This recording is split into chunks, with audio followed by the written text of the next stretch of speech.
তৌহিদি জনতা। এই যে তৌহিদি জনতা, এটা কোন ধর্ম? তৌহিদি একটা ধর্ম থাকবে না? এখন তৌহিদি জনতার ধর্ম কি? আমরা তো মুসলমান, আমরা তৌহিদি না। আমরা কি মুসলমান? তৌহিদের সাথে রেসালত থাকলে মুসলমান, তৌহিদের সাথে রেসালত থাকলেই মুসলমান।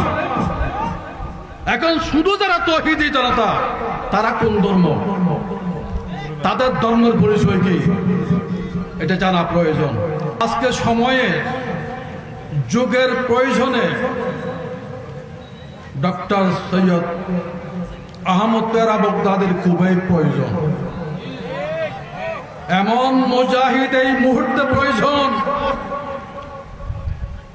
আজকে তরিকতপন্থীদের অভিভাবকের প্রয়োজন। যোগ্য অভিভাবক হতো ডক্টর সৈয়দ আহমদ পেয়ারা বগদাদি যদি আজকে আমাদের মতো থাকতো। আজকে তার স্মরণে সভা। আজকে তরিকতের বিরুদ্ধে, আল্লাহর ওলিদের বিরুদ্ধে, সুন্নি মুসলমানদের বিরুদ্ধে, শান্তিপ্রিয় জনগণের বিরুদ্ধে একটা গভীর ষড়যন্ত্র চলছে। এই ষড়যন্ত্র আজকে এমন পর্যায়ে চলে গিয়েছে, আজকে যারা তরিকতের বিপক্ষ শক্তি, তারা আজ টার্গেটে পরিণত করেছে তরিকতপন্থীদের আস্তানাগুলো, আল্লাহর ওলিদের আস্তানাগুলো তাদের টার্গেটে পরিণত হয়েছে। অথচ এই সমাজের মধ্যে জঘন্যতম অনেক অপরাধ হচ্ছে, ওই অপরাধের দিকে তাদের নজর নাই। নজর হলো, তাদের টার্গেট হলো আল্লাহর ওলিদের আস্তানা শুরু। বড় দুর্ভাগ্য, আমাদের সিলেটের ডিসি সাহেবকে নিয়ে একটা কথা বলবো, আমি সমালোচনার কথা বলছি না। ডিসি সাহেব একটা কাজ করেছে, আমাদের জনগণের মধ্যে বড় একটা অংশ খুব বাহবাহ দিচ্ছে। আমি শুধু প্রশ্ন করতে চাই, ওই সিলেটের ডিসিকে আপনি কোন সম্প্রদায়ের একটু আপনার পরিচয়টা দেবেন। আপনি কোন সম্প্রদায়ের লোক? যেমন আমরা যারা এখানে বসে আছি, আমরা সব আহলে সুন্নাত ওয়াল জামাতের অনুসারী সম্প্রদায়, আমরা সুন্নি সম্প্রদায়, আমাদের পরিচয়। মুসলমানদের আরেকটা সম্প্রদায় আছে শিয়া সম্প্রদায়, মুসলমানদের আরেকটা সম্প্রদায় আছে সেটা হলো খারেজি সম্প্রদায়। সিলেটের ডিসি সাহেব, আপনি কোন সম্প্রদায়ের? আপনার পরিচয়টা একটু জাতির সামনে উপস্থাপন করুন, তাহলে বোঝা যাবে আপনি যেই জায়গার মধ্যে হাত দিয়েছেন আসলে আপনার আসল রূপ কি ছিল, সেটা জাতি জানতে পারবে। আমরা আজকে তরিকতপন্থীদের বিরুদ্ধে গত পরশুদিন নারায়ণগঞ্জের রূপগঞ্জের মধ্যে মিছিল হয়েছে, হামলা হয়েছে, গতকাল প্রেস কনফারেন্স হয়েছে। ওখানে আমরা দেখলাম তৌহিদি জনতা। এই যে তৌহিদি জনতা, এটা কোন ধর্ম? তৌহিদি একটা ধর্ম থাকবে না? এখন তৌহিদি জনতার ধর্ম কি? আমরা তো মুসলমান, আমরা তৌহিদি না। আমরা কি মুসলমান? তৌহিদের সাথে রেসালত থাকলে মুসলমান, তৌহিদের সাথে রেসালত থাকলেই মুসলমান। এখন শুধু যারা তৌহিদি জনতা, তারা কোন ধর্ম, তাদের ধর্মের পরিচয় কি, এটা জানা প্রয়োজন। পরশুদিন মিছিল করলে দেখলাম তৌহিদি জনতা, দুইটা পতাকা দেখলাম। একটা উরস হচ্ছে, উরসের মধ্যে হামলা করার সময় স্লোগান ছিল তৌহিদি জনতা। দুইটা পতাকা দেখলাম, একটা কালো পতাকা, ওখানে কলমা শরীফ লেখা আছে, আর একটা সাদা পতাকা, সেটার মধ্যে কলমা শরীফ লেখা আছে। এখন এই পতাকাগুলো কাদের?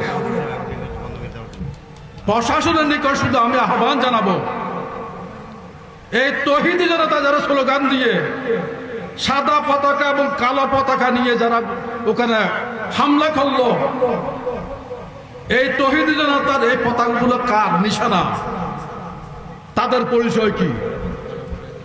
এই তৌহিদি জনতার পতাকা গোটা দেশের মধ্যে আজকে তারা ছড়িয়ে দিয়েছে। কালো পতাকা এবং সাদা পতাকা, এগুলো তো আমরা দেখছি আন্তর্জাতিক সম্প্রদায়ের যে আইএসের একটা নমুনা, আন্তর্জাতিক সন্ত্রাসী গোষ্ঠী আইএসের নমুনা। এখন আমাদের মধ্যে যারা এই পতাকা নিয়ে যারা মাঠে আসছে আজকে, তারা কারা? প্রশাসনের নিকট আমি আবেদন করব তাদের খোঁজ নেওয়ার জন্য, তাদের খোঁজ নেওয়ার জন্য প্রশাসনের নিকট আমি আবেদন করব। এটা প্রশাসনের দায়িত্ব, সরকারের দায়িত্ব। আমরা সরকারকে সহযোগিতা করতে চাই, আমরা সরকারের পাশে থাকতে চাই, কিন্তু এখানে যে ষড়যন্ত্র, যে প্রশাসন কেন আল্লাহর ওলিদের ব্যাপারে কেন তারা হাত দিবে? অনেক তো জায়গা আছে, যে টাকার হিসাব নেওয়ার জায়গা অনেক আছে না? টাকার হিসাব শুধু মাজারের, এই যে ডিসি অফিসের মধ্যে হাজারো খাত আছে যেগুলো হিসাব নেওয়া প্রয়োজন। এখন মাজারের টাকার হিসাব কেন?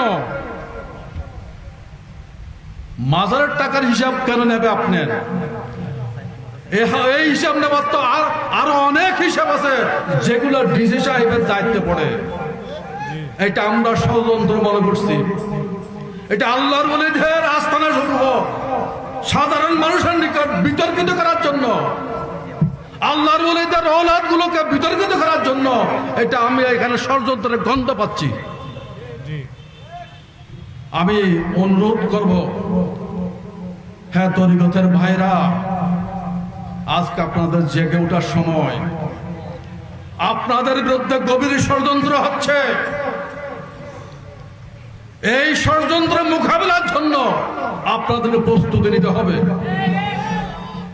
আজকে যেন আমরা এই দেশের তরিকতপন্থীর এই দেশের সংখ্যা গরিষ্ঠ, কিন্তু প্রশাসন সরকার মনে করছেন এই দেশের তরিকতপন্থীরা সবচেয়ে সংখ্যা লঘু, অথচ আমরা এই দেশের সংখ্যা গরিষ্ঠ।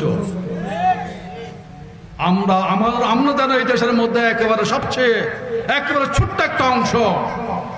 সরকারের উচিত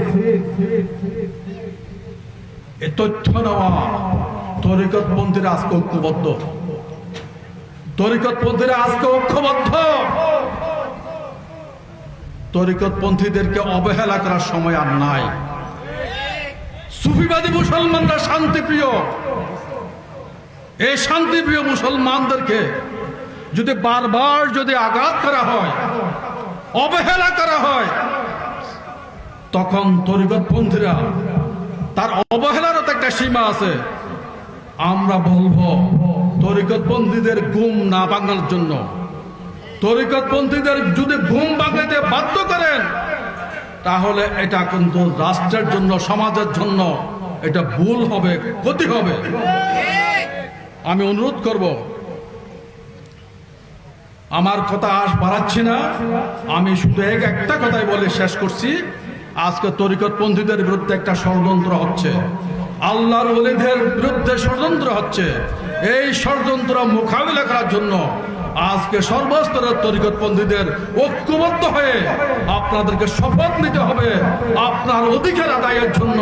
এই অধিকার আদায়ের জন্য আপনারা শুধুমাত্র হানাকায় থাকলে হবে না, রাজপথে নেমে আসতে হবে। আমার মনে হয় ডক্টর আহমদ পেয়ারা বাগদাদী রহমতুল্লাহ আলাইহির সুযোগ্য উত্তরসূরি আজকে শাহজাদা সাহেব, আজকে যদি আপনাদেরকে ডাক দেয় রাজপথে নামতে প্রস্তুত আছেন তো?